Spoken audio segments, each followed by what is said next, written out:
جوان 19 ساله که مثل خیلی دیگر از کشته شدگان بلوچ در اعتراضات 1401 ویدیوهای رقصیدنش در سراسر ایران منتشر شد. کشته شدگان مردمی بودند معمولی، به حاشیه رانده شده، ناشهروند. و متاسفانه مسئولین استان به اینا گفتن اغتشاشگر، آشوبگر، به اینا انگ گروه‌های وابستگی به گروه‌های تروریستی زدن.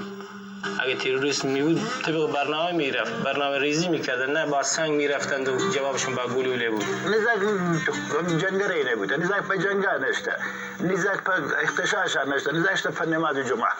یه تلفاقی توبی منش جواب چیه دی؟ من چیه نداری سفیر فقط خدا امیدوارم که عربی که جزا برسونید. تا چه نوع اصلا دینی تداره، چه نوع اصلا تا انسانیتی ت وجود هست که تا یک بیوسی را که کپی زمین سره و در پوتی جنده اونا غلط جن تا یا یک جنه سره تی.